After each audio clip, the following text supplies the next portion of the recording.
सूर्यदेव अस्ताचल की ओर बढ़ रहे थे और उनकी सुनहरी किरणें घने जंगल के पत्तों से छनकर जमीन पर नृत्य कर रही थी। जंगल में एक अजीब सी खामोशी पसरी हुई थी, मानो हर कोई किसी महत्वपूर्ण घटना का इंतजार कर रहा हो। दरअसल आज जंगल के सभी जानवरों की एक सभा बुलाई गई थी। विषय था जंगल का राजा कौन। सदियों से यह प्रश्न जानवरों के बीच विवाद का कारण बना हुआ था। कुछ शेर को जंगल का राजा मानते थे तो कुछ बाघ को। शेर अपनी ताकत, साहस और दबंग आवाज के लिए जाने जाते थे, तो वही बाघ अपनी फुर्ती, चालाकी और शिकार करने की अद्भुत कला के लिए प्रसिद्ध थे। आज जंगल के सबसे बुद्धिमान और अनुभवी जानवर बूढ़े हाथी दादा ने इस विवाद को हमेशा के लिए खत्म करने का फैसला किया था। उन्होंने जंगल के सभी जानवरों को इकट्ठा होने का संदेश भेजा था ताकि वे अपनी राय रख सकें और सर्वसम्मति से जंगल के राजा का चुनाव कर सकें।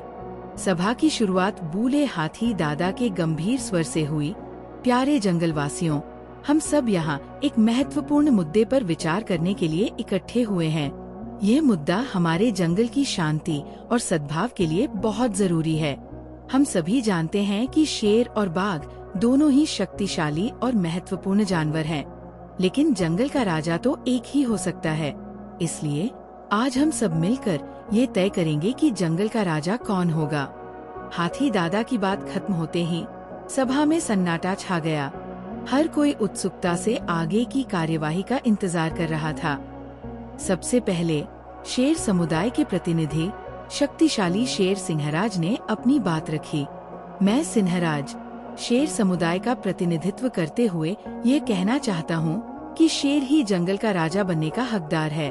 हम शेर अपनी ताकत और साहस के लिए जाने जाते हैं। हमारी दहाड़ से पूरा जंगल कांप उठता है।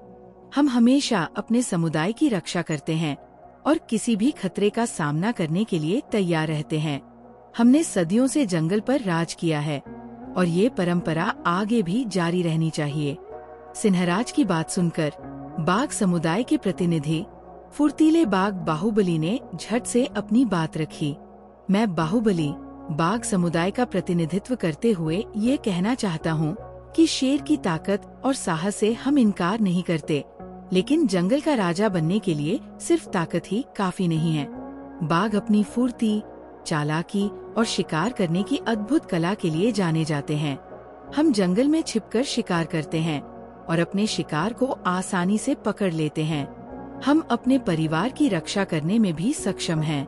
इसलिए बाघ ही जंगल का राजा बनने का हकदार है। सिंहराज और बाहुबली के बाद जंगल के अन्य जानवरों ने भी अपनी अपनी राय रखी। कुछ जानवर शेर के पक्ष में थे तो कुछ बाघ के पक्ष में।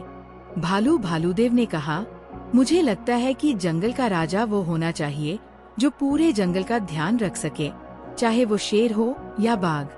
लोमड़ी लोमड़ीलाल ने अपनी चालाकी दिखाते हुए कहा, मुझे लगता है कि जंगल का राजा वो होना चाहिए जो सबसे बुद्धिमान हो और हर समस्या का समाधान आसानी से निकाल सके।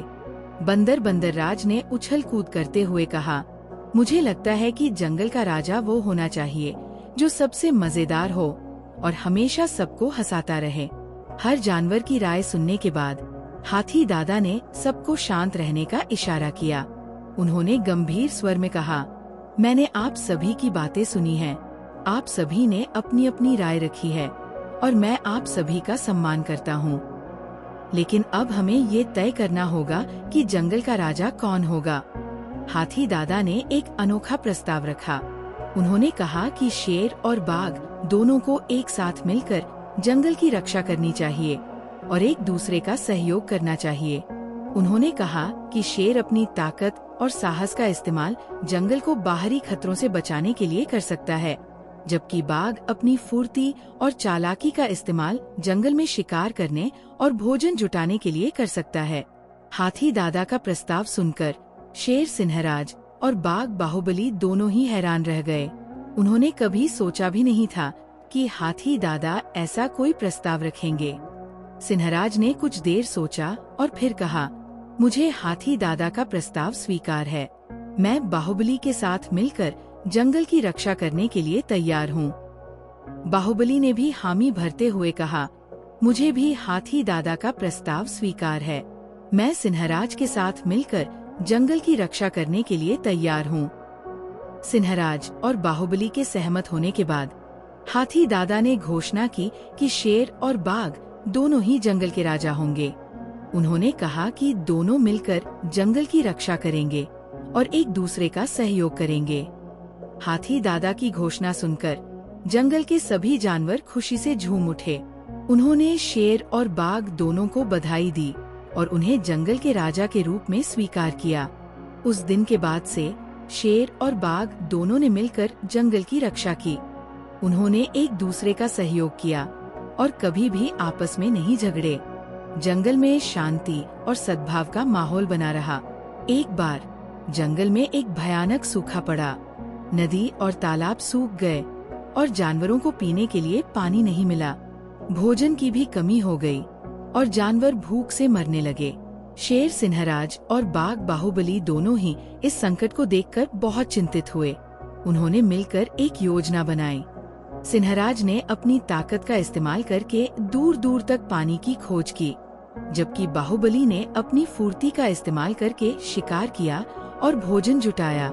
उन्होंने मिलकर जंगल के सभी जानवरों को पानी और भोजन पहुंचाया। उन्होंने ये सुनिश्चित किया कि कोई भी जानवर भूख से न मरे। उनकी मेहनत और लगन से जंगल के सभी जानवर सूखे से बच गए।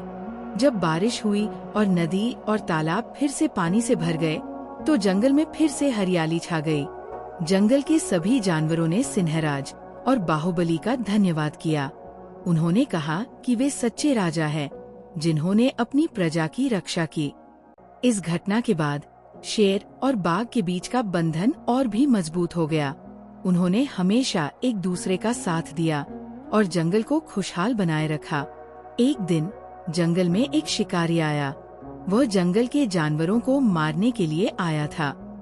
शिकारी ने जंगल में जाल बिछाए और जानवरों को पकड़ने की कोशिश की। शेर सिंहराज और बाघ बाहुबली को इस बात का पता चला तो उन्हें बहुत गुस्सा आया। उन्होंने मिलकर शिकारी को पकड़ने की योजना बनाई। सिंहराज ने अपनी दहाड़ से शिकारी को डरा दिया, जबकि बाहुबली ने अपनी फुर्ती से शिकारी के जाल को तोड़ दिया। शिकारी डर के मारे भाग गया और फिर कभी जंगल में वापस नहीं आया। जंगल के सभी जानवरों ने सिंहराज और बाहुबली का धन्यवाद किया। उन्होंने कहा कि वे सच्चे रक्षक हैं, जिन्होंने उन्हें शिकारी से बचाया। इस घटना के बाद जंगल में शेर और बाघ की दोस्ती की चर्चा हर जगह होने लगी। जंगल के सभी जानवर उनकी दोस्ती का सम्मान करते थे और उनसे प्रेरणा लेते थे। धीरे धीरे जंगल में एक नई संस्कृति का विकास हुआ। जानवर एक दूसरे के साथ मिलकर रहने लगे और एक दूसरे का सहयोग करने लगे। जंगल में शांति और सद्भाव का माहौल हमेशा बना रहता था। बूढ़े हाथी दादा अक्सर कहा करते थे, एकता में शक्ति है। जब हम सब मिलकर काम करते हैं तो हम किसी भी मुश्किल का सामना कर सकते हैं। शेर सिंहराज और बाघ बाहुबली ने हाथी दादा की बात को सच साबित कर दिया था। उन्होंने मिलकर जंगल को एक खुशहाल और सुरक्षित जगह बना दिया था और इस तरह जंगल में शेर और बाघ की दोस्ती की कहानी सदियों तक याद रखी गई। ये कहानी बताती है कि ताकत और बुद्धि, साहस और चालाकी, ये सब मिलकर एक बेहतर दुनिया बना सकते हैं। एडिट